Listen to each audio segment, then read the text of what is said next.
The Crossover, pages 70 to 85 if you're reading a paper book, pages 68 to 79 if you're reading the PDF ebook. Readers, today I want to talk to you about how characters in books tend to get more and more complex as you level up as a reader. And we have been talking about how you can look at specific details to learn more about the character and to get to know them. And as I read today and as you listen, I want you to think about how complex the characters are in this story. They don't just have one problem or one struggle. They have many issues that they're dealing with. Especially Josh, he has relationships with different people that are changing all the time. So as you listen today, think about the many ways in which our characters are more complex. I missed 3 free throws tonight. Each night after dinner, Dad makes us shoot free throws until we make 10 in a row. Tonight he says I have to make 15. Basketball rule number 4. If you miss enough of life's free throws, you will pay in the end.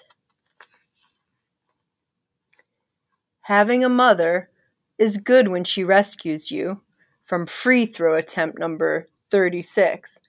Your arms as heavy as sea anchors, but it can be bad when your mother is a principal at your school. Bad in so many ways. It's always education this and education that. After a double overtime basketball game, I only want 3 things: food, bath, sleep. The last thing I want is education. But each night, Mom makes us read.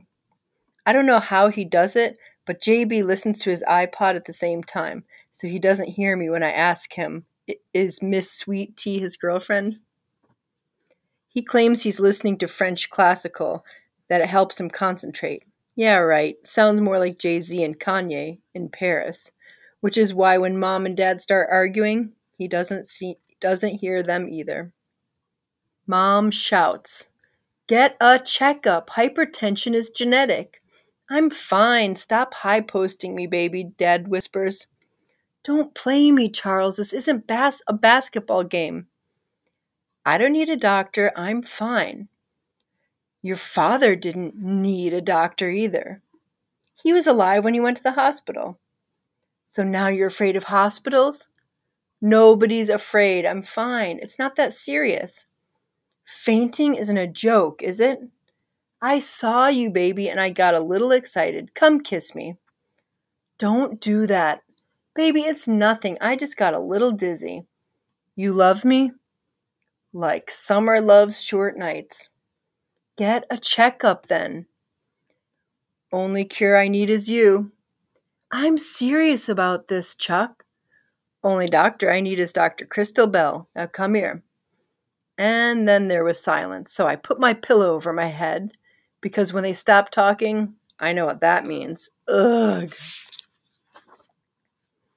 Hypertension. Noun. A disease, otherwise known as high blood pressure.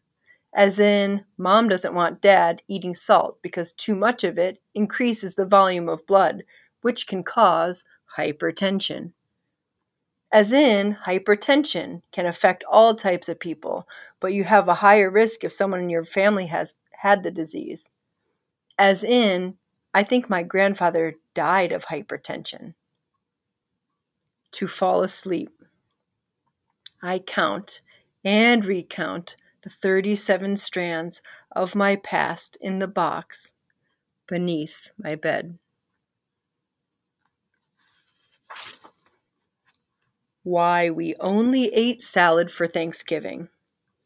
Because every year Grandma makes a big delicious dinner, but this year, 2 days before Thanksgiving, she fell off her front stoop on the way to buy groceries, so Uncle Bob, my mom's younger brother, who smokes cigars and thinks he's a chef because he watches food TV, decided he would prepare a feast for the whole family, which consisted of macaroni with no cheese, concrete hard cornbread, and a greenish-looking ham that prompted Mom to ask if he had any eggs to go along with it, which made Grandma laugh so hard she fell again, this time right out of her wheelchair. How do you spell trouble?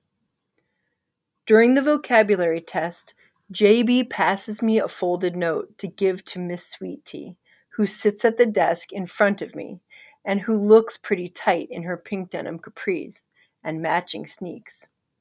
Someone cracks a window, a cold breeze whistles, her hair dances to its own song. In this moment, I forget about the test and the note until JB hits me in the head with his number 2. Somewhere between camaraderie and imbecile, I tap her beige bare shoulder with the note. At the exact moment the teacher's head creeps up from his desk, his eyes directly on me. I'm a fly caught in a web. What do?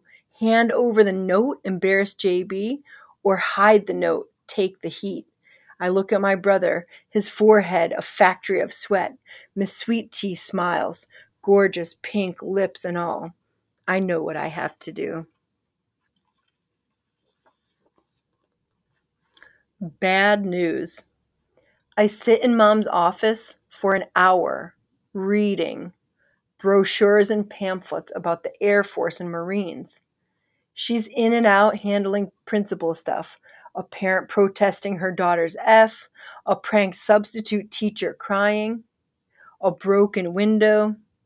After an hour, she finally sits in the chair next to me and says, "The good news is, I am not going to suspend you. The bad news, Josh, is that neither Duke nor any other college accepts cheaters. Since I can't seem to make a decent man out of you, perhaps the Air Force or Marines can." I want to tell her I wasn't cheating, that this is all JB and Miss Sweet Tea's fault, that this will never happen again, that Duke is the only thing that matters. But a water pipe bursts in the girls' bathroom. So I tell her I'm sorry, it won't happen again, then head off to my next class. Gym class is supposed to be about balls. Volleyballs, basketballs, softballs, soccer balls, sometimes sit-ups, and always sweat. But today, Mr. Lane tells us not to dress out. He's standing in front of the class, a dummy laid out on the floor. Plastic, faceless, torso cut in half. I'm not paying attention to anything he's saying or to the dummy, because I'm watching Jordan pass notes to Miss Sweet Tea, and I wonder what's in the notes. "Josh, why don't you come up and assist me?" "What, huh?" The class snickers. And before I know it, I'm tilting the dummy's head back, pinching his nose, blowing in his mouth, and pumping his chest 30 times, all the while thinking that if life is really fair, one day I'll be the one writing notes to some sweet girl, and JB will have to squash his lips on some dummy's sweaty mouth. So readers, as you can see, characters are so complex in longer chapter books. Josh is dealing with not one problem, but many problems. He's worried about his dad being sick.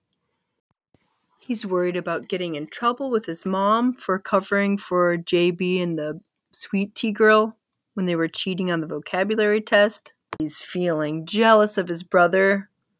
So as a good reader, you're paying attention all the time and summarizing, thinking about what are the ways that my character is complex.